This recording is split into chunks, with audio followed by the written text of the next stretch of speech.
अस्सलाम वालेकुम। दुरूद शरीफ पढ़ लें।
अच्छा, वो ग्रिड भी कहीं थी और वो ये स्केड्यूल भी ना, ठीक है।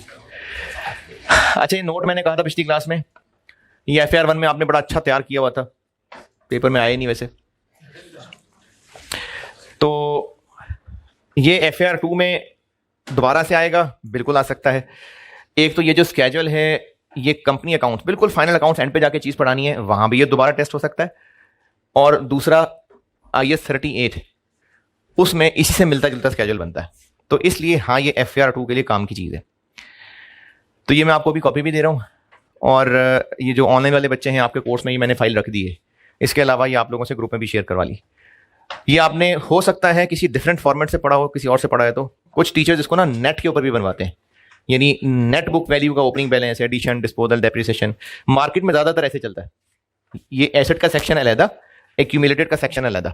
तो एसेट स्केड्यूल होता है जिसमें एसेट का सेक्शन होता है, जितनी क्लासेस हैं वो सब कॉलम्स आ जाते हैं। ओपनिंग बैलेंस है, एडिशन है, डिस्पोजल है, रिवैल्यूएशन की एडजस्टमेंट है। एक्यूमुलेटेड डेप्शन का सेक्शन है, डेप्रिसिएशन है, इम्पेयरमेंट है, डिस्पोजल है। इनका नेट बुक वैल्यू, और उसके बाद 3 चीजें और बतानी होती हैं।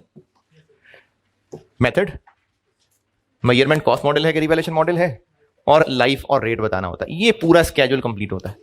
फिर उसके अलावा अंग्रेजी में बहुत सारी बातें करनी होती हैं। अगर रिवैल्यूएशन मॉडल पे है तो 3 बातें बतानी होती हैं। एक ये बताना होता है कि कौन सा एसेट कब आखिरी बार किसने रिवैल्यू किया था, ऐसी अंग्रेजी की लाइन लिख के। फिर एक चीज होती है, वो IS 16 की रिक्वायरमेंट है, लेकिन ICAP को इतनी पसंद नहीं है, उन्होंने कभी बनाया नहीं सोल्यूशन में। बहरहाल होता है, सरप्लस की एक मूवमेंट होती है।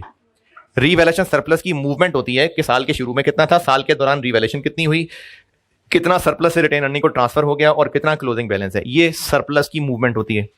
फिर उसके अलावा एक अंग्रेजी बतानी होती है कि जो एसेट रिवैल्यूएशन मॉडल पे हैं, अगर वो कॉस्ट मॉडल पे होते तो क्या वैल्यू होती, वो भी अंग्रेजी लिख के बतानी होती है। फिर इसके अलावा अगर और कोई बोरिंग कॉस्ट कैपिटलाइज हुई है, कोई गवर्नमेंट ग्रांट मिली है, वो भी अंग्रेजियां लिख लिख के बतानी होती हैं। तो ये PPE का नोट होता है जिसमें मेनली स्केड्यूल है। स्केड्यूल में भी क्या, एसेट का सेक्शन, ओपनिंग, एडिशन, डिस्पोजल, और एक्यूमुलेटेड का सेक्शन, और इनका नेट बुक वैल्यू, और उसके अलावा ये 3 इंफॉर्मेशन। उसके अलावा अंग्रेजी के नीचे पैराग्राफ। ये PP का नोट है एक normal exam point of view से। अगर किसी ने किसी डिफरेंट फॉर्मेट से पढ़ा हुआ, जैसे पढ़ा है वैसे कर ले।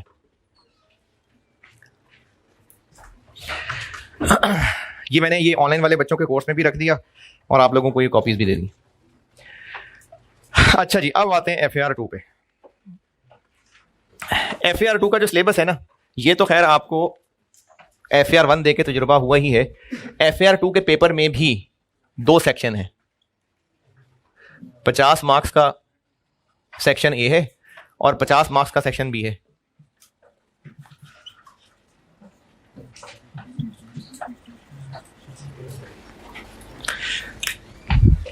अच्छा, सेक्शन B में क्या होते हैं? सेक्शन B में लॉन्ग क्वेश्चन होते हैं।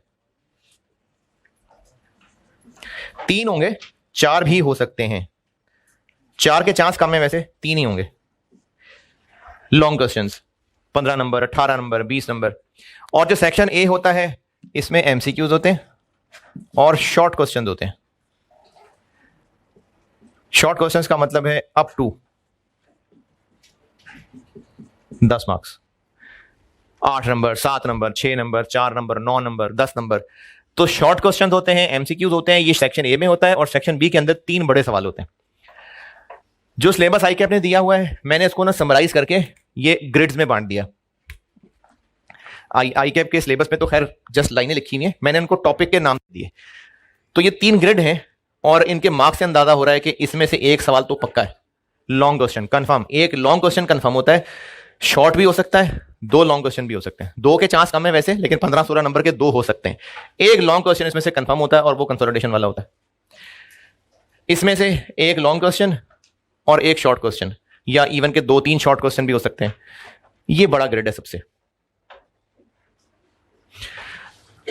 तो इसमें से जो मैं पहले टारगेट कर रहा हूं वो मैं ये ग्रेड 2 टारगेट कर रहा हूं। और आपसे मशवरा तो किया मैंने, और आखिरकार मैं इस नतीजे पे पहुंचा कि मैं तगड़ा न्यूमेरिकल शुरू करने लगा, क्योंकि ईद की छुट्टियां भी आनी है ना। तो ये अगर मैंने पहले थ्योरेटिकल शुरू कर दिया तो न्यूमेरिकल बीच में आधा रहा होगा। तो मैं चाह रहा हूं कि पहले न्यूमेरिकल वाला पूरा करा दूं, लीजिस। तो इसलिए मैं लीजिस से शुरू कर रहा हूं। लास्ट टाइम भी इसमें से 17 नंबर का सवाल आया।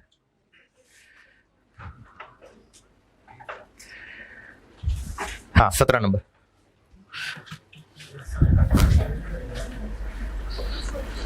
तो मैं अभी आपका सिलेबस स्टार्ट करूंगा। अब FAR 2 शुरू हो रहा है और मैं स्टार्ट करूंगा ये ग्रेड 2 लीजिस से। ग्रेड 2 पूरा करके फिर ग्रेड 3 पे जाऊंगा, फिर 1-2 टॉपिक ग्रेड 3 के करा के फिर तगड़ेस्ट टॉपिक कंसोलिडेशन, फिर इस पे आऊंगा। अच्छा, इसमें आपको ना कुछ बोल्ड टॉपिक नजर आ रहे हैं, पता नहीं पता चल रहे हैं कि नहीं पता चल रहे। ये एसोसिएट बोल्ड किया हुआ है मैंने, IAS 41, IFRS 9, एथिक्स 21, IFRS 8। ये जो बोल्ड किए हुए टॉपिक है ना, ये लेवल 1 टॉपिक है। और लेवल 1 टॉपिक का मतलब है कि अगर इन पे सेपरेट सवाल आया तो 7-8 नंबर का सवाल आएगा, इससे ज्यादा का नहीं होगा। और अगर ये बड़े सवाल के साथ मिक्स हुआ तो बस एक एडजस्टमेंट के तौर पे मिक्स होगा। तो ये लेवल 1 टॉपिक है। खैर आपने तो सारे टॉपिक तैयार ही करने हैं। वो लेवल 1 भी जो है वो उड़ाने वाला हो सकता है, और लेवल 2 टॉपिक जो है वो भी पास कराने वाला हो सकता है। तो इसलिए लेवल 1 लेवल 2 की मैं ज्यादा टेंशन नहीं लेता, बस ये सिलेबस है और हमने तैयार करना। इससे रिलेटेड आपका कोई सवाल परेशानी है तो बताएं, फिर मैं स्टैंडर्ड्स के बारे में गाइड करता हूं। हाँ भाई, सिलेबस से रिलेटेड, ग्रिड से रिलेटेड कोई परेशानी, कोई सवाल, कुछ चीतियां होते हैं जिन्होंने सिलेबस के ऊपर PhD पूरी की होती है, कोई सवाल परेशानी पूछनी है तो पूछें। अब आते हैं स्टैंडर्ड्स। स्टैंडर्ड्स का क्या करना है? अच्छा, मैं आपको मिसाल के तौर पे एक स्टैंडर्ड दिखा देता हूं। ये जी ओरिजिनल स्टैंडर्ड है, ये लीजिस का ये ओरिजिनल स्टैंडर्ड है, और ये 1 से गिनती शुरू हो गई है। पैराग्राफ्स होते हैं स्टैंडर्ड के। अब ये सारा स्टैंडर्ड चल रहा है।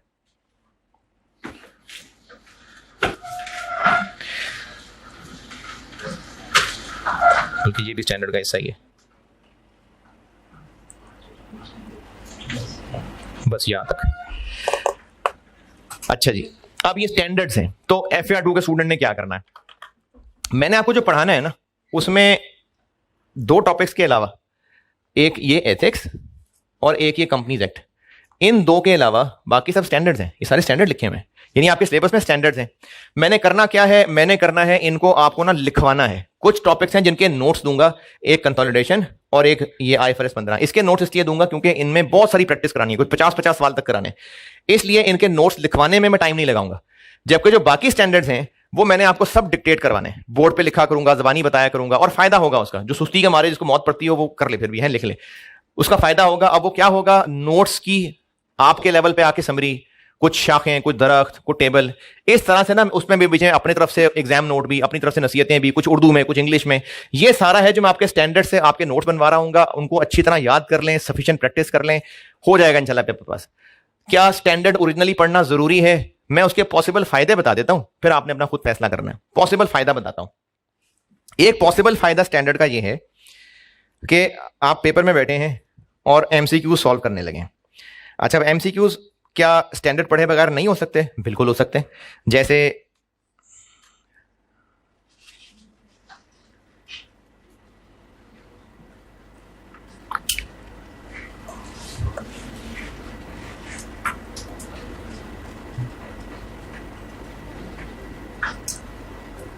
ये, चलें, 2 और मोर कॉन्ट्रैक्ट्स कंबाइन हो सकते हैं कि नहीं हो सकते? विच of the following is not a criteria. अब ये जो पॉइंट्स लिखे हुए हैं, ये जो मैंने रेवेन्यू के नोट्स देने होंगे उसमें ये लिखे होंगे, ये आपने याद करने होंगे। अब जिसको याद थे सारे नोट्स वो ये MCQ सॉल्व कर लेगा, लेकिन जिसको भूल रहे थे तो वो उसी वक्त पेपर में बैठ के स्टैंडर्ड खोल के ये ढूंढ के वहां से हेल्प ले सकता है। ये 1 नंबर। तो इसी तरह से आगे और दिखाता हूं।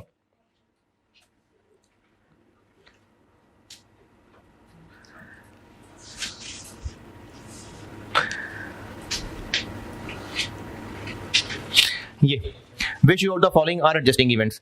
अब एडजस्टिंग इवेंट्स मैंने एक टॉपिक पढ़ाना है आपको IS 10, उसमें IS के अंदर ही ना कुछ एग्जांपल्स दी हुई हैं, मैंने आपको सब पढ़ाया भी होगा, एग्जांपल स्टूडेंट्स ने याद भी की होंगी, फिर भी पेपर में अब ये लिखे आए और इनके अंदर कंफ्यूजन हो रही है, पता नहीं एडजस्टिंग थे कि नॉन एडजस्टिंग थे।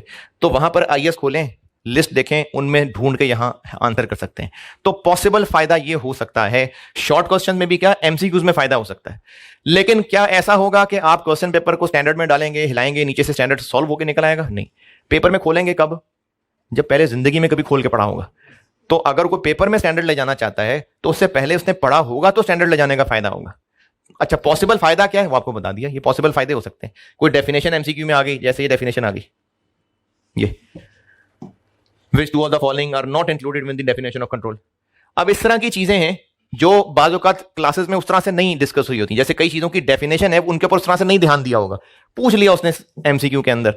अब इस तरह की चीजें पॉसिबल फायदा दे सकती हैं अगर MCQ ये IS 7 लेके गए हुए। अब ये 2-3 नंबर का फायदा ये हो सकता है जो MCQ के लिए IS 7 लेके गया हो, लेकिन इस 2-3 नंबर के लिए वो IS पहले पढ़े भी हों, पेपर में इनको बैठ के खोलना, कहां से देखना है, क्या करना है, ये चीज ढूंढना हबड़ दबड़ मची होती है। उसके लिए क्या ये 2-3 नंबर वर्थ हैं कि स्टैंडर्ड को पेपर में खोल के टाइम लगाया जाए या नहीं है? मेरी तरफ से ये रिक्वायर्ड नहीं है। मैं आपको ये नहीं कह रहा लाजमी स्टैंडर्ड पढ़े।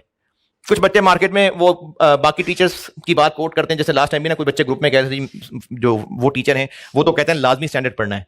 ठीक है, हो सकता है उनको लगता होगा पढ़ना है, मुझे लगता है नहीं पढ़ना है।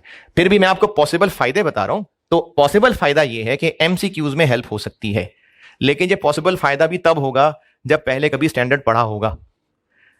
तो ये पॉसिबल फायदे हैं स्टैंडर्ड के।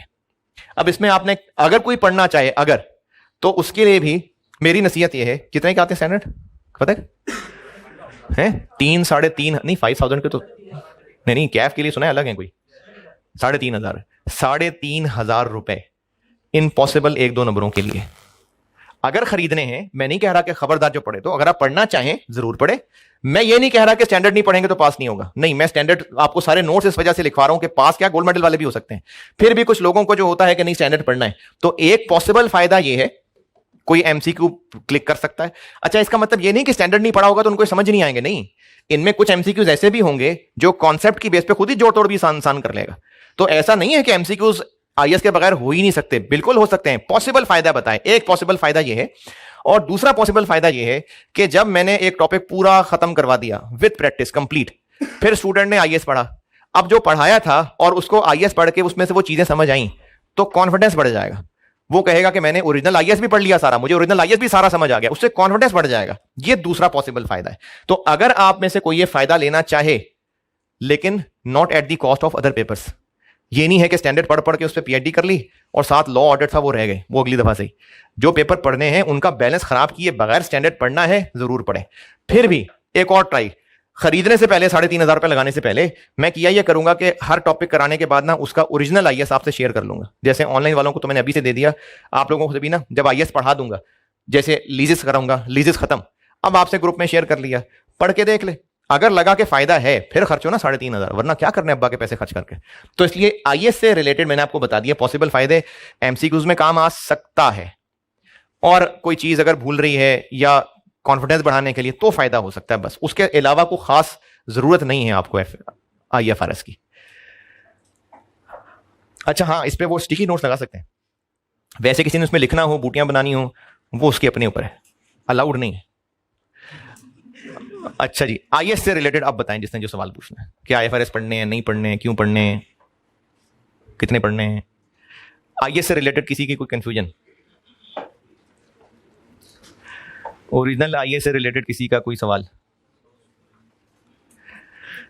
किसी ने पढ़ने है वैसे? किसी का इरादा है? चलो है, अच्छा लंबी कहानी तो सुना दी यार है। देखिए, कुछ IS तो सारे ही पढ़ने पड़ेंगे, कुछ हैं जो आपके सिलेबस से बाहर की चीजें हैं, जैसे लीजिस के अंदर काफी सारा कुछ है वो सिलेबस से बाहर है, तो इसलिए जिसने पढ़ने हो उसको फिर मैं गाइड कर दूंगा कि यहां से यहां तक पढ़ लो, बस काफी। जिसने पढ़ने हो वो फिर जिसने जब जब पढ़ना हो मुझसे तब तक पूछते रहना। शॉर्ट क्वेश्चन में पता नहीं क्वेश्चन किस तरह का है, फायदा अगर ऐसा क्वेश्चन है जिसमें जैसे बातों का स्टैंडर्ड्स के अंदर कुछ आइटम्स की लिस्ट दी होती है, जैसे ये मैं एक और MCQ दिखाता हूं, ये कि वेबसाइट की कॉस्ट में इनमें से क्या क्या ऐड करना होता है। अब इस तरह की लिस्टें होती हैं स्टैंडर्ड के अंदर, वहां से हेल्प मिल सकती है। लेकिन इतना सारा कुछ स्टैंडर्ड में ढूंढना उस 3 घंटे में बैठ के, ये एक और मसला है। तो पॉसिबल फायदे मैंने आपको बता दिए, तो इसलिए फौरन से जाके 3,500 खर्च करके स्टैंडर्ड लेने से पहले ये सारी बातें मेरी तसल्ली से सोच लें। और फिर भी अगर कोई जिद इस बात पे समझे कि नहीं ले लेने चाहिए तो ले लें, मुझे भी ला दें, ले लें। हाँ भाई, स्टैंडर्ड से रिलेटेड कोई सवाल किसी का? अच्छा, बुक मैंने कहा था पैक की बुक लेनी है। हाँ, दूसरे सेक्शन में ना ये भी एक बच्चों का बड़ा सवाल था, और आप भी इस पे हो सकता है कोई सवाल पूछें कि जी पिछले अगर ना बुक लें तो क्या होगा, कोई मसला तो नहीं है। मेरी तरफ से आप किताबें भी ना लें, रजिस्टर भी ना लें, ना पढ़े। देखिए, मैंने तो आपको जो प्रैक्टिस करानी है वो पैक की बुक से क्वेश्चंस करवाने हैं। लेनी है ले लें, 3-4 लोगों ने मिलकर एक बुक यूज करनी है कर लें, कोई बात नहीं, आपका फैसला, आपने क्या करना है। पढ़ना है तो बेटे किताबें, रजिस्टर, इनको प्रेफर किया करें। स्मार्टफोन रखने हैं सारे, हैं स्मार्टफोन रखेंगे सारे, किताबों के ऊपर खरीदें सर, ना खरीदें तो काम चल जाएगा, ना खरीदें। तो मैंने सवालों के लिए पैक की बुक यूज करनी है, अब आप देख लें खरीदनी है कि नहीं खरीदनी है, वो आप फैसला कर लें। हैं FAR2 में ना पास पेपर्स उस तरह से नहीं है जैसे मैं कॉस्ट में करवाता था, क्योंकि FAR2 के अंदर कुछ स्टैंडर्ड सिलेबस से निकले, उन सवालों के अंदर उनका इंपैक्ट शामिल था, कुछ में चेंजेस हुई, तो उसकी वजह से जो किताब में सवाल डाले हुए वो अमेंड करके भी डाले हुए। और ऑटम 19 तक तो मैं उस बुक को अपडेट करता था, फिर मिर्जा साहब ने ले ली, फिर उसमें उन्होंने अपने हिसाब से चेंजेस किए हैं। लेकिन कंसोलिडेशन के मैं अपने नोट्स अलग से दे दूंगा, और कंसोलिडेशन के ऑटम 19 के बाद वाले कंसोलिडेशन के सॉल्यूशंस अपने फॉर्मेट पे अलग से फाइल शेयर कर लूंगा। लेकिन क्वेश्चंस के लिए तो वो किताब चाहिए होगी। ज्यादातर उसमें फास्ट पेपर्स हैं, लेकिन खुद बनाए हुए सवाल भी हैं। हाँ जी, बुक से रिलेटेड और IFRS से रिलेटेड बताएं, फिर लीजिए शुरू करें। हैं नहीं तो वो अवेलेबल है ना ये? हाँ मिले, तो इसमें कोई खास चेंज नहीं की होगी, एक अटेम्प्ट और ऐड कर दी होगी बस। मतलब ये बुक मैं नहीं मेंटेन कर रहा, मिर्जा साहब कर रहे हैं, मेरे ख्याल में उन्होंने अटेम्प्ट ही ऐड करनी होगी, कर दी होगी। IFRS पढ़ने से रिलेटेड, वैसे पढ़ने से रिलेटेड को सवाल को पढ़ना भी चाहिए जिंदगी में कि नहीं जी? ये कहां से आई बात, किस कॉन्टेक्स्ट में पूछ रहे हो? कॉस्ट की कैलकुलेशन, बुक की कॉस्ट? अच्छा, हाँ जी करेंगे, माइनस करेंगे। सेटलमेंट डिस्काउंट भी है तो माइनस करेंगे, लेकिन प्लांट की कॉस्ट में से सेटलमेंट डिस्काउंट जो है ना, ये एक बड़ा डिबेटेबल इशू है। इस पे स्टैंडर्ड की तरफ से कोई साफ बात नहीं है, लेकिन ICAP ने अपनी गाइडेंस में कहा था कि करेंगे, तो बस ठीक है कर लेंगे। अदरवाइज ये डिबेटेबल है, कुछ बातों पे मैं मुतमईन हूं, कुछ पे नहीं हूं। तो प्लांट की कॉस्ट में से सेटलमेंट डिस्काउंट कर लें माइनस। IFRS से रिलेटेड, वैसे स्टडी मटेरियल से रिलेटेड किसी का कोई सवाल परेशानी जी? समझ नहीं आई? फीस मॉर्निंग की है और क्लासेस इवनिंग में हो रही हैं।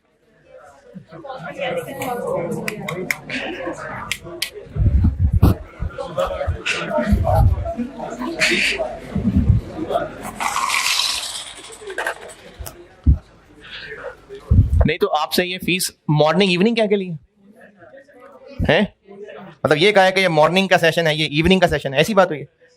मतलब उन्होंने ये कहा है कि नासिर साहब की जो क्लास है ये मॉर्निंग वाले बैच में आना है कि इवनिंग वाले बैच में आना है? अगर मॉर्निंग वाले में आएंगे तो ये फीस है, इवनिंग वाले में आएंगे, ऐसी बात हुई? हाँ जी, तो फिर ऐसे अपने अपने फार्मूले ना लगाए ना। क्या हो गया? पेज नहीं मिला?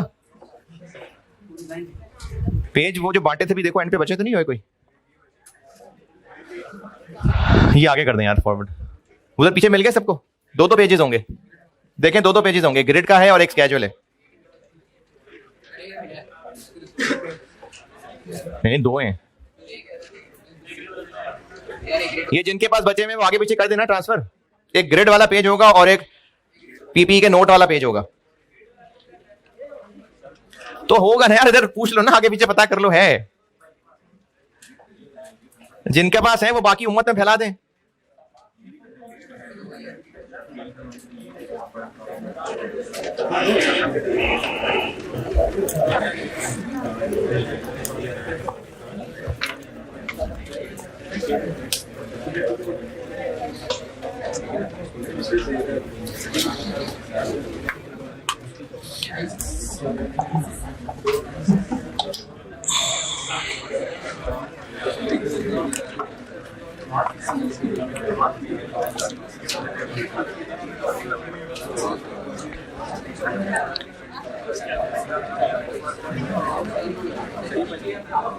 ऐश करो यार, ऐश करो। ये पीपी का नोट है, ये पेज ना मिलाओ किसी को। पीपी का जो नोट बांटा था इसका पेज ना मिलाओ।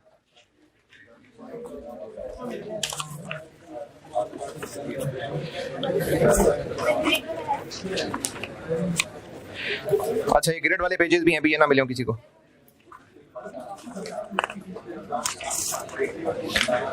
ग्रिड वाला पेज ग्रुप में भी शेयर कराया था वैसे मैंने। ग्रिड वाला पेज और किसी को चाहिए? ग्रिड वाले मिल गए सबको? ये ग्रिड वाला चाहिए?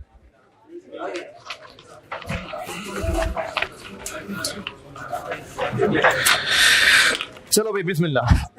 FAR2 start.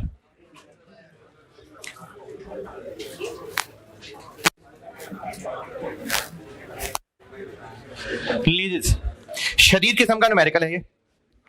इसमें बहुत सारी कैलकुलेशंस हैं और कैलकुलेशंस ही कैलकुलेशंस हैं, और डिफिकल्टी लेवल के एतबार से ये उतना डिफिकल्ट नहीं है जितने बाकी इसके हम असर हैं। ये डिफिकल्टी लेवल के नीचे है, लेकिन इसमें इतनी ज्यादा चीजें हैं कि अगर आपने इसकी साथ साथ रिवीजन नहीं की तो मिक्स होकर मुश्किल हो जाएगा। जैसे मिसाल के तौर पे एक टर्म है इनिशियल डायरेक्ट कॉस्ट, इसकी 3-4 अलग अलग तरह की अकाउंटिंग है। फलाना लेसर है तो ये अकाउंटिंग है, फलाना लेसर है तो ये अकाउंटिंग है, फलाना लेसी है तो ये अकाउंटिंग है, यानी इनकी एक ही नाम है, ट्रीटमेंट अलग अलग है। तो चीजें इसमें बहुत ज्यादा हैं, कैलकुलेशंस बहुत ज्यादा हैं, इसलिए प्रैक्टिस मैं कराऊंगा बहुत सारी।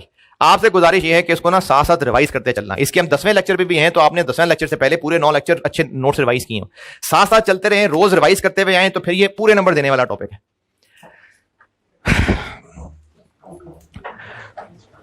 बचपन की अकाउंटिंग में किराए पे कोई चीज ली दी हो तो क्या अकाउंटिंग पड़ी उसकी? आज तक कोई चीज किराए पे ली है, दी है? जिसने किराए पे ली हुई है चीज वो रेंट एक्सपेंस बनाएगा, और जिसको किराया मिल रहा है रेंट इनकम बनाएगा।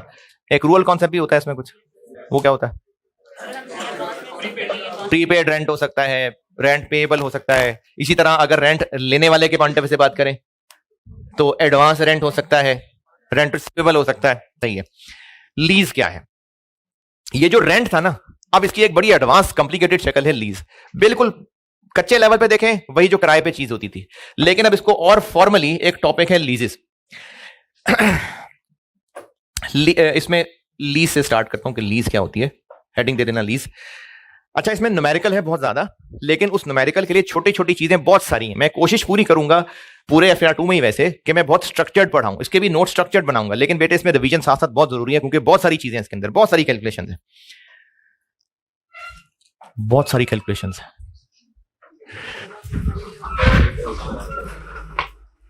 कैलकुलेशंस ही कैलकुलेशंस हैं।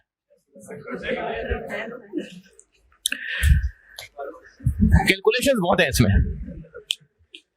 लेकिन उससे पहले ना आज इसके कुछ गहरे से कॉन्सेप्ट समझ लें। लीज एक कॉन्ट्रैक्ट है, इसकी मैं आपको ऑफिशियल अंग्रेजी भी लिखवा देता हूं। लीज एक कॉन्ट्रैक्ट होता है, और कॉन्ट्रैक्ट है तो दो पार्टीज के दरमियान कॉन्ट्रैक्ट है। एक पार्टी है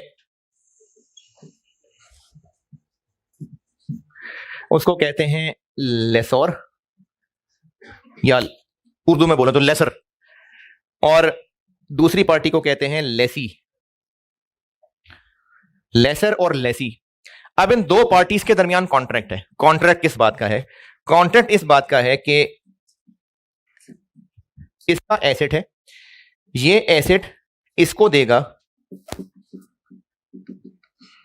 इस्तेमाल करने के लिए, और बदले में ये इसको पैसे देगा। तो लीज एक कॉन्ट्रैक्ट है जिसके नतीजे में एक पार्टी जिसका एसेट है, उसको लेसर कहते हैं, ये दूसरी पार्टी को एसेट यूज करने का राइट दे रहा है, और बदले में ये उसको पैसे दे रहा है। ये कॉन्ट्रैक्ट लीज है। अच्छा, अगर ये नोट करना है तो करें, बल्कि अगर क्या करें, फिर इसकी ऑफिशियल अंग्रेजी बताता हूं। इतना लिखें, ये लीज की हेडिंग जरूर दे देना। ये तो है ना IS, ये तो मैंने IS का नाम लिखा है, ये IS है, IFRS 16 लीजेस। IS की हेडिंग हो गई। अब मैंने एक हेडिंग दी है लीज की, इसके ऊपर कुछ गहरी बातें थ्योरेटिकल भी कॉन्सेप्चुअल कर लें, फिर न्यूमेरिकल की तरफ जाएंगे। तो लीज हेडिंग दी है मैंने सबसे पहली, लीज को डिस्कस कर रहा हूं। ये मैंने एक रफ सा ये एक पिक्चर कहने बनाई है। अब मैं लीज की डेफिनेशन बताता हूं और फिर उसके बाद कुछ और जरूरी, थोड़ी मुश्किल अंग्रेजी लेकिन जरूरी अंग्रेजी बताता हूं। इतना लिख लें, बाकी बताता हूं आगे। यहां तक नोटेड? अच्छा, अब एक अंग्रेजी लिखिए। Lease is a contract, lease is a contract. ये सारा एफआर 2 ना अच्छी तरह याद रखना है, जो जो कुछ लिखवा रहा हूं उसको याद रखिएगा। लीज इज अ कॉन्ट्रैक्ट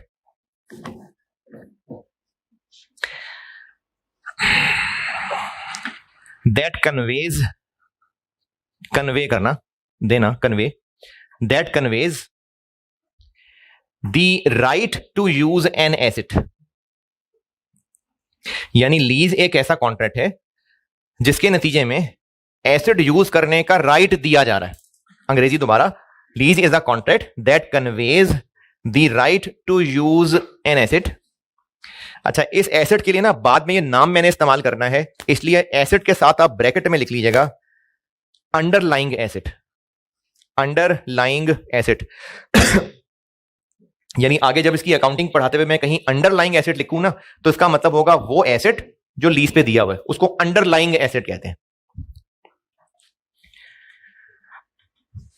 चलिए, अंग्रेजी क्या चल रही थी? Lease is a contract that conveys the right to use an asset for a period of time, for a period of time. क्या मतलब? कोई स्पेसिफिक टाइम पीरियड एग्रीड होगा, हमेशा के लिए नहीं दे दिया होगा। In exchange for, in exchange for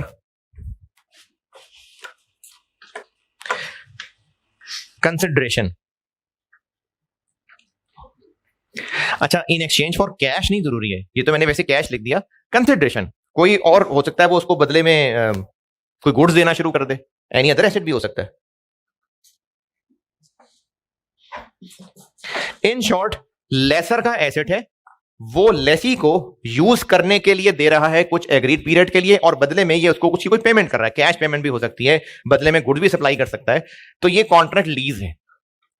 अच्छा, यहां तक तो बात सिंपल है, लेकिन अब इसमें मैं गहराई डालता हूं, और ये जो गहराई बताने लगा हूं ये एमसीक्यूज में भी टेस्ट हो सकती है, 3 नंबर के शॉर्ट क्वेश्चन में भी टेस्ट हो सकती है, हो चुकी है, और एक बड़े क्वेश्चन के अंदर भी टेस्ट हो चुकी हुई है। तो ये अंग्रेजी मुश्किल होगी इसकी, इसलिए मैं पहले आपको समझाता हूं, अंग्रेजी उसके बाद लिखाऊंगा। 2 मिसालें दूंगा, उनमें फर्क देखिएगा। अगर एक बिल्डिंग है, हॉस्टल की बिल्डिंग है। अच्छा, पढ़ा तो स्टैंडर्ड रहा हूं, स्टैंडर्ड बिजनेसेस पे अप्लाई होते हैं, लेकिन मिसालें इंडिविजुअल की भी दे रहा हूं। एक हॉस्टल है, उसमें 30 कमरे हैं। एक स्टूडेंट ने एक कमरा ले लिया किराए पे, अब उसको सेकंड फ्लोर वाला रूम नंबर 3 किराए पे मिल गया। अब वो रूम नंबर 3 सेकंड फ्लोर ये उस स्टूडेंट के पास किराए पे है, वो उसमें पढ़े जो मर्जी करे, इस रूम की उसने हर महीने किराया देना है। एक ये मिसाल है। दूसरी मिसाल ये है कि उस हॉस्टल वाले ने कहा है कि आपको एक कमरा चाहिए, एक कमरा मिल जाएगा, लेकिन हम जब चाहेंगे आपका कमरा शिफ्ट कर देंगे। यानी आपको अगर हमने कल कहा कि सामान उठाओ रूम नंबर 7 में चले जाओ, तो तुम मुंह नहीं बनाओगे, तुम चले जाओगे। कमरा चाहिए ना, कमरा मिल जाएगा। दोनों मिसालों में फर्क क्या है? नहीं, ओनरशिप नहीं है, एसेट चेंज हो सकता है। पहली मिसाल के अंदर अगर सेकंड फ्लोर पे रूम 3 दिया है, जितना भी टाइम पीरियड तय हुआ है, 2 साल का टाइम पीरियड तय हुआ था, और कहा था जी अटेम्प्ट तुमने कौन सी पहली में पास कर लेना है, 4 साल करना चाहो, 5 साल करना चाहो, 2 साल का टाइम पीरियड तय हो गया, तो पहली मिसाल में सेकंड फ्लोर रूम 3 तय हो गया, ये आइडेंटिफाइड एसेट हो गया। अब यही रूम किराए पे है और ये रूम किसी और को नहीं दिया जा सकता। पहली मिसाल में एसेट आइडेंटिफाइड था, दूसरी मिसाल में रूम है, वो रूम 3 भी हो सकता है, 7 भी हो सकता है, किसकी मर्जी, कौन चेंज करेगा उसको? ओनर चेंज करेगा। तो फिर ये लीज नहीं है। लीज पहली वाली मिसाल है, दूसरी वाली मिसाल नहीं है। ये मैं आपको ना सारी अंग्रेजी भी लिखवा देता हूं और बार बार समझाऊंगा, तो बेशक फिर इसकी मिसालें उर्दू में खुद अपने अल्फाज में भी लिख लेना। ये 2 मिसालें जो फर्क बताया, समझ आई? और मिसाल देता हूं। एक कंपनी ने अपने स्टाफ की पिक एंड ड्रॉप के लिए एक हाईएस्ट वैन किराए पे ली। अच्छा, अब रेंट अ कार एक बिजनेस था, तो उस कंपनी ने उस रेंट अ कार वालों से एक हाईएस्ट वैन किराए पे मांगी 3 साल के लिए। उन्होंने कहा ठीक है जी, ये गाड़ी है, देख लें 2007 मॉडल है, ये उसका नंबर है, ये गाड़ी हमने आपको दे दी। ड्राइवर जो है सुबह आ जाया करेगा, शाम को आ जाया करेगा। पार्किंग आपके पास खड़ी करनी है आप खड़ी कर लें, नहीं तो ड्राइवर वापस ले आया करेगा। गाड़ी कौन सी है ये बता दी, यही गाड़ी आपके पास है अब 2 साल के लिए। एक ये मिसाल है। दूसरी मिसाल, रेंट अ कार वालों ने कहा हाईएस्ट चाहिए, आ जाया करेगी। अब वो किसी दिन नीली गाड़ी भेज रहे हैं, किसी दिन काली गाड़ी भेज रहे हैं, किसी दिन सफेद गाड़ी भेज रहे हैं, गाड़ी चाहिए ना, मिल जाएगी। इन दोनों मिसालों में क्या डिफरेंस है? पहली मिसाल में एसेट आइडेंटिफाइड है, यही वाला एसेट, यही उस लेसी के काम आएगा। लेसी, लेसर, ये बात, ये नाम हो गया क्लियर। लेसर वो है जिसने एसेट देना है, जिसका एसेट है। लेसी वो है जिसने किराए पे एसेट यूज करना है। तो गाड़ी वाली मिसाल में जो पहली मिसाल थी, उसमें जो गाड़ी देनी है वही नंबर प्लेट, वही वाली गाड़ी वो दे दी 2 साल के लिए, आप करें इस्तेमाल पिक एंड ड्रॉप के लिए। और दूसरी मिसाल में पिक एंड ड्रॉप की सर्विस दी है, गाड़ियां चेंज हो सकती हैं। अच्छा, मालिक गाड़ी रोज क्यों बदल देगा? एवं तंग करने के लिए है? यकीनन मालिक वही एक्शन लेगा जो उसको बेस्ट लग रहा होगा। हो सकता है वो गाड़ी ज्यादा बेहतर हो, कोई फॉरेन डेलीगेशन आया हो, वीआईपी, उनके लिए महंगी गाड़ी चाहिए हो, तो उस दिन उनको हल्की गाड़ी दे देंगे। तो इन दोनों मिसालों के अंदर फर्क समझ आया बेटे? पक्की बात है। पहली वाली लीज है, दूसरी वाली लीज नहीं है। ठीक है, दूसरी वाली लीज नहीं है। और मिसाल देता हूं। एक शॉपिंग मॉल था, 5-6 फ्लोर थे उसके। तो एक आइसक्रीम वाले ने उस शॉपिंग मॉल से कोई 200 स्क्वायर फीट जगह किराए पे ले ली। अच्छा, उस मॉल वाले ने कहा कि 200 स्क्वायर फीट आपको जगह दे रहे हैं हम, 2nd फ्लोर पे राइट कॉर्नर, बिल्कुल वो जगह आपकी है, वहां लगाएं आप अपना जो फट्टा चट्टा लगाने लगाएं, ये जगह आपको हमने दे दी 3 साल के लिए किराए पे। 2nd फ्लोर, बिल्कुल आखिरी कॉर्नर, ये जगह आपको 3 साल के लिए दे दी। एक ये मिसाल है। दूसरी मिसाल, शॉपिंग मॉल वालों ने कहा कि आपको 200 स्क्वायर फुट चाहिए ना, मिल जाएंगे, लेकिन जगह हम बदलते रहेंगे, जब हमने अपनी सेटिंग चेंज करनी होगी आपकी जगह बदल देंगे। इन दोनों मिसालों में है तो 200 स्क्वायर फीट जगह, लेकिन पहली मिसाल में क्या हो रहा है? आइडेंटिफाइड एसेट है, वो लेसी ही के इस्तेमाल में रहेगा, कोई और उसको नहीं यूज करेगा। लेकिन दूसरी मिसाल में क्या हो रहा है? एसेट बदल सकता है ना। तो पहली मिसाल लीज है, दूसरी मिसाल लीज नहीं है। को बात क्लियर हुई? चले अब इसकी अंग्रेजी लिखते हैं। अच्छा, अभी जो अंग्रेजी लिखवाई थी वो लीज की डेफिनेशन थी। हेडिंग ये दी हुई है ना, लीज, लीज पे बात कर रहा हूं मैं। पहले ये थोड़ी बहुत शाखें बनाई, फिर मैंने आपको लीज की ऑफिशियल डेफिनेशन लिखवाई, फिर मैं लीज पे ही हूं, बस थोड़ी सी अंग्रेजी और लिख लें। कुछ 2-4 पॉइंट हैं, ये लिख लें। अंग्रेजी लिखें, नहीं पॉइंट्स की शक्ल में नहीं, वैसे अंग्रेजी लिख लें। हेडिंग लीज की ही है, इस हेडिंग में ये बनाया दरख्त, डेफिनेशन लिखी, बस एक आधी लाइन छोड़ के और अंग्रेजी लिख लें। ये जो सब समझाने की कोशिश की है ना, इसकी मैं आपको ऑफिशियल अंग्रेजी बताता हूं। अ कॉन्ट्रैक्ट कन्वेज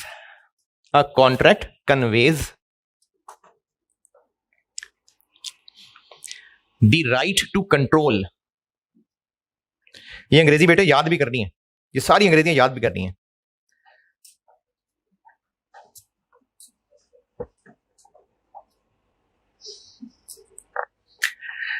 दोबारा, a contract conveys the right to control the use of an identified asset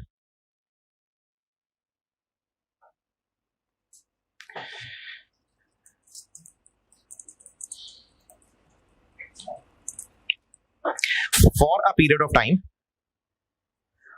period of time,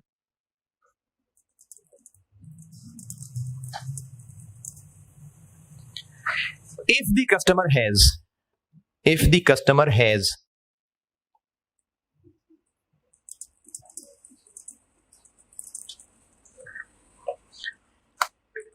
comma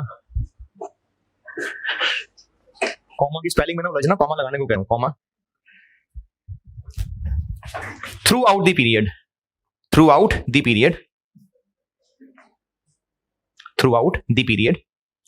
फिर comma, both of the following, यानी फॉलोइंग में 2 पॉइंट लिखवाऊंगा। अब जरा अंग्रेजी पढ़ के देखें क्या मतलब बन रहा है।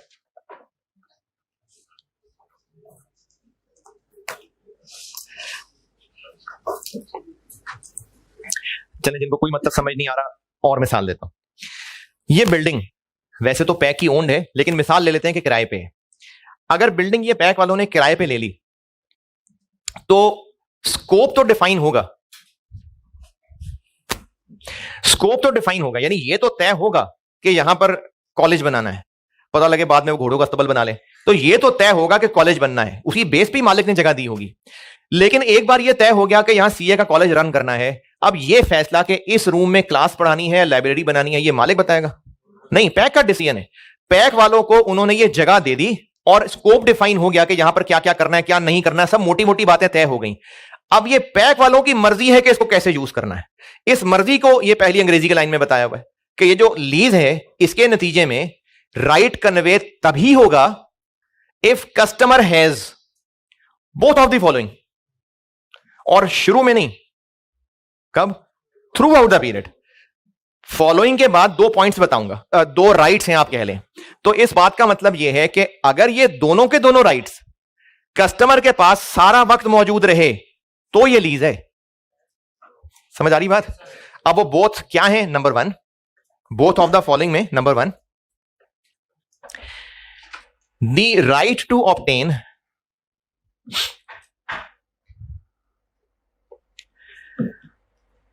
क्या बुरा लग गया?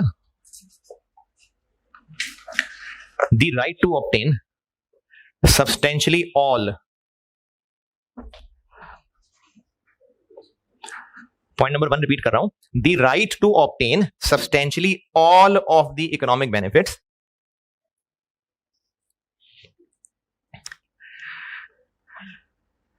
from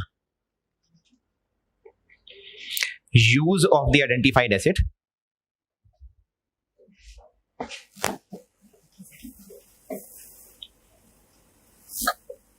within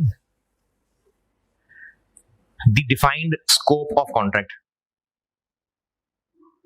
within the defined scope of contract।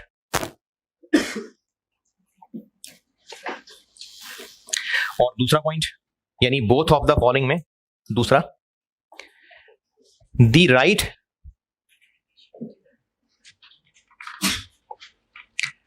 To direct, the right to direct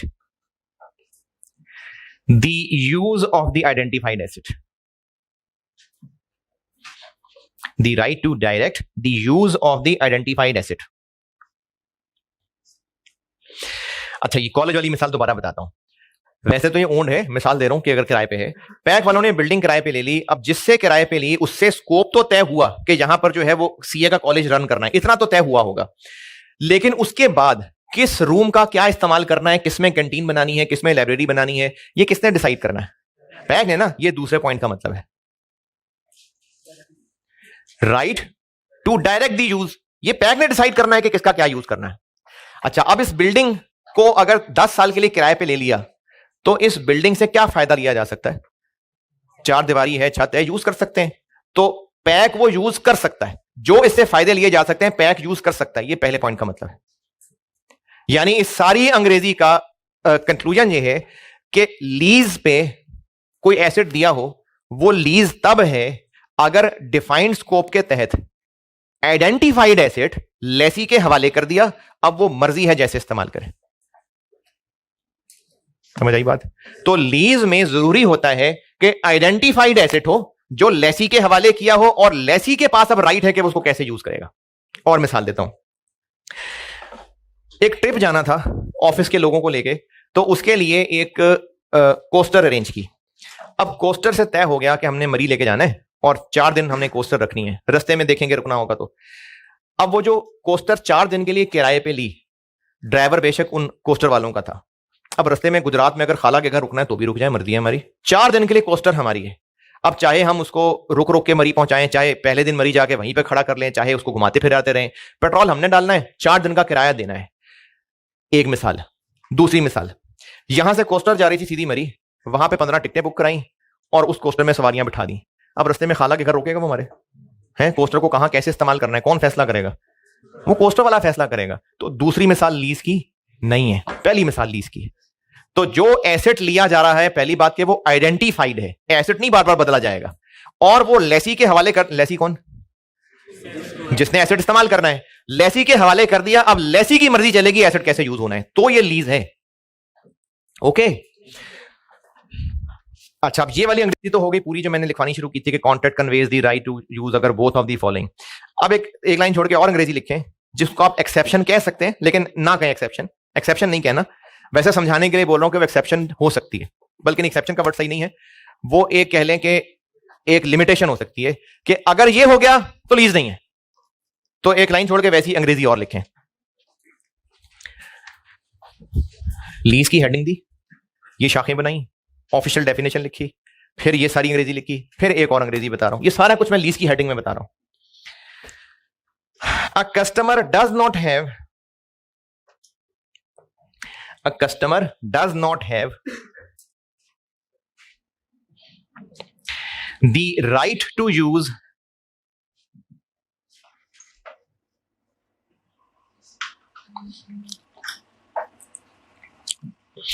an identifiable asset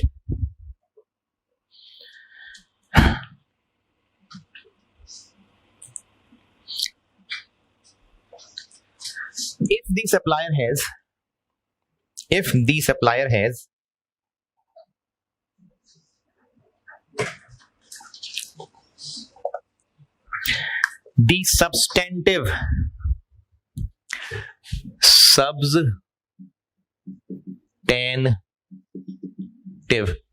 the substantive right to substitute the asset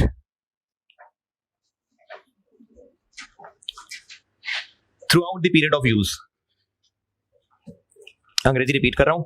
A customer does not have the right to use an identifiable asset if the supplier has the substantive right to substitute the asset throughout the period of use. अब इस मुश्किल अंग्रेजी का मतलब क्या है? इससे पहले वाली बात आई समझ. लेसी को आइडेंटिफाइड एसेट हवाले हो गया. अब जितना टाइम पीरियड तय हुआ है, जो स्कोप तय हुआ है, लेसी अपनी मर्जी से एसेट यूज करेगा, तो ये लीज है. लेकिन अगर ये जो मुश्किल सी अंग्रेजी लिखवाई है, अगर ये हुई तो मतलब लेसी की मर्जी नहीं है. फिर अगर क्या हुई, if supplier has substantive right to substitute the asset. ये वो है जो पिछली 3-4 मिसालों से बार बार बता रहा था. जैसे अगर सप्लायर के पास राइट है कि वो जब चाहेगा गाड़ी चेंज कर देगा, गाड़ी चाहिए ना, बस गाड़ी पहुंच जाएगी, तो इसको कहेंगे लेसर के पास right to substitute the asset है, तो ये लीज नहीं है. दूसरी मिसाल मैंने बताई थी, शॉपिंग मॉल में 200 स्क्वायर फीट जगह ली हुई है. अब वो 200 स्क्वायर फीट जो जगह ली हुई है, वो कभी मालिक चाहे तो सेकंड फ्लोर पे शिफ्ट कर दे, कभी चाहे तो 5th फ्लोर पे शिफ्ट कर दे, तो वो जगह बदलने का हक रखता है ना सप्लायर. तो इसका मतलब लेसी की मर्जी नहीं चल रही, तो फिर ये लीज नहीं है. तो सप्लायर के पास अगर सब्सटेंटिव राइट टू सब्स्टिट्यूट है, तो इसका मतलब लेसी की मर्जी नहीं चल रही और कस्टमर की मर्जी नहीं चल रही, तो फिर ये कॉन्ट्रैक्ट लीज नहीं. कॉन्ट्रैक्ट तो है, ये कॉन्ट्रैक्ट लीज नहीं है. कुछ पल्ले पड़ा या कुछ भी नहीं. अच्छा, अब ये जो मैंने इतनी सारी मिसालें दी हैं, ये आपको कमरे से बाहर निकलते ही भूल जाएंगी, तो कुछ तो लिखे ना अपने अल्फाज में. कुछ 2-3 मिसालें लिखें. एक मैंने रेंटा कार हाईएस्ट वाली मिसाल दी है, एक मैंने शॉपिंग मॉल वाली मिसाल दी है. दोनों शक्लें लिखिएगा. दोनों मिसालें दोबारा बता देता हूं. एक मिसाल मैंने बताई है, 2 साल के लिए हाईएस्ट वैन किराए पे ले ली. अब वो वैन तय हो गई कि ये वाली वैन है जो सुबह शाम आया करेगी, ये लीज है. लेकिन अगर कहा है कि ये कोई ना कोई वैन पहुंच जाएगी, तो ये लीज नहीं है. दूसरी मिसाल मैंने शॉपिंग मॉल वाली दी है कि 200 स्क्वायर फीट की जगह अगर ये तय हो गया कि फर्स्ट फ्लोर पे 4 नंबर दुकान आपकी है, तो बस ये लीज है. लेकिन अगर ये तय नहीं हुआ और कहा कि आपको जगह चाहिए ना, मिल जाएगी, कभी हम फर्स्ट फ्लोर पे डाल देंगे, कभी सेकंड फ्लोर पे डाल देंगे, तो फिर लीज नहीं है. तो ये दोनों मिसालें अपने अल्फाज में लिखें जरूर जी. लीज के अंदर पहली दफा पढ़ रहे हैं, रिपीट कर रहे हैं. पहली दफा सब लीज बिल्कुल होती है, और ये होगी इंशाल्लाह C5-1 में. सब लीज होती है, बिल्कुल होती है. सब लीज होती है कि किराएदार ने किराए पे ली बिल्डिंग और आगे किसी को किराए पे दी, जिसको सब लीज कहते हैं. लेकिन ये पढ़ेंगे आप C5-1 में. टैक्स में है. अच्छा. हाँ, ये IFRS 16 में है, लेकिन C5-1 में.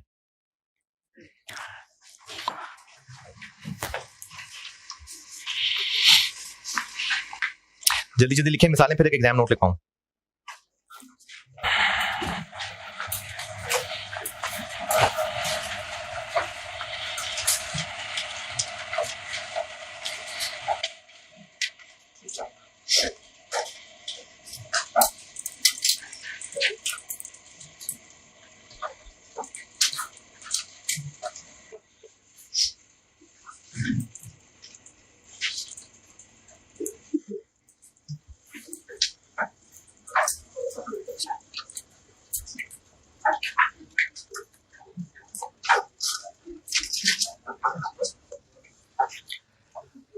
कितना अच्छा लगेगा. जी. रिस्ट्रिक्शंस जैसे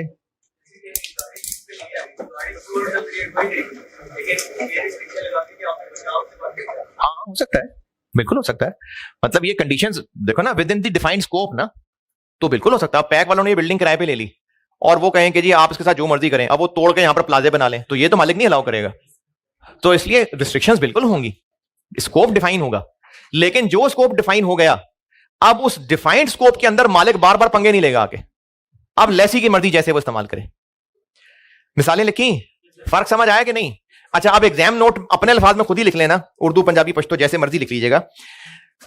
ये जो हम IFRS 16 पढ़ रहे हैं ना, अच्छा इससे पहले फिर से वो बचपन वाली बात, रेंट एक्सपेंस इनकम क्या बचपन में सीखा आज तक? जो किराया दे रहा होता है उसका एक्सपेंस है, और जो किराया ले रहा है उसकी इनकम है, और एक्रूअल कॉन्सेप्ट लगाना है जी, एक्रूअल कॉन्सेप्ट लगना है। अच्छा, लीजेस के सवाल में लीज की अकाउंटिंग क्या होगी जो IFRS 16 में चलेगा? पहले बात सुन लीजिएगा, लेकिन लिखिएगा जरूर अपने अल्फाज में। लीज है, उस लीज की क्या अकाउंटिंग होगी जो IFRS 16 में सीखेंगे। लेकिन अगर ऊपर लिखी हुई बातों की वजह से नहीं साबित हो सकी वो लीज, यानी बजाहिर लग रहा था कि लीज है, लेकिन ऊपर लेसर ने जो अपनी ऐसी हरकतें कर दी कि मेरे पास राइट है, ये मैं चेंज कर सकता हूं, तो अब इसकी वजह से क्या हुआ? वो लीज नहीं हो सका ना। तो अब जब वो लीज नहीं हो सका, तो क्या हम गाड़ी उसके मुंह पे मार दें, वापस कर देनी चाहिए गाड़ी? नहीं, गाड़ी तो यूज कर रहे होंगे। अब इसके लिए फिर वही सादा रेंट एक्सपेंस इनकम वाली अकाउंटिंग चलेगी। दोबारा, लीज प्रोवाइडेड कि वो प्रॉपर लीज है, तो सारी लीज की अकाउंटिंग है जो पढ़ाने लगा। लेकिन अगर ऊपर हुई बातों की वजह से वो ट्रांजैक्शन लीज से निकल गई, तो फिर IFRS 16 वाले रूल नहीं लग रहे होंगे। फिर क्या हो रहा होगा? बस सादी रेंट एक्सपेंस रेंट इनकम वाली अकाउंटिंग हो रही होगी। नहीं समझ आ रही? अगर प्रॉपर लीज है तो फिर लीज वाली अकाउंटिंग जो पढ़ानी है अगले 10 दिन वही इस्तेमाल होगी। लेकिन अगर ऊपर हुई बातों की वजह से वो लीज से बाहर होगी ट्रांजैक्शन, ऊपर हुई बातें कौन सी अभी जो की हैं कि कस्टमर के पास राइट नहीं है, सप्लायर अपने पास राइट रखा हुआ है इसको यूज करने का, तो इन हरकतों की वजह से वो लीज से बाहर निकल जाएगी ट्रांजैक्शन। तो फिर क्या करें? ट्रांजैक्शन ही ना करें हैं? फिर क्या करें? फिर उस ट्रांजैक्शन की IFRS 16 की अकाउंटिंग नहीं होगी, सादी रेंट एक्सपेंस इनकम वाली अकाउंटिंग होगी। ठीक है, ये बात आपने अपने अल्फाज में लिखनी है, अपने आप को समझाना है। लिखा है कुछ तो लिखो ना यार, लिख लिया तो लिखना यार, कुछ तो लिखें। अगर कॉन्ट्रैक्ट प्रॉपर लीज है तो लीज की अकाउंटिंग होगी जो IFRS 16 में सिखानी है। लेकिन अगर ऊपर हुई बातों की वजह से वो ट्रांजैक्शन लीज से आउट हो गई, तो फिर ये लीजेस वाली अकाउंटिंग नहीं चलेगी, सादी रेंट एक्सपेंस इनकम वाली अकाउंटिंग चलेगी जो बचपन में सीखी है।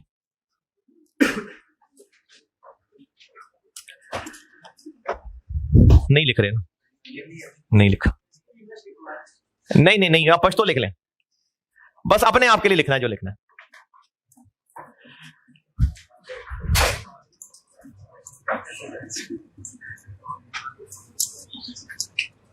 चले कल इंशाल्लाह इसका डेबिट क्रेडिट करते हैं। ठीक है जी, अल्लाह हाफिज़।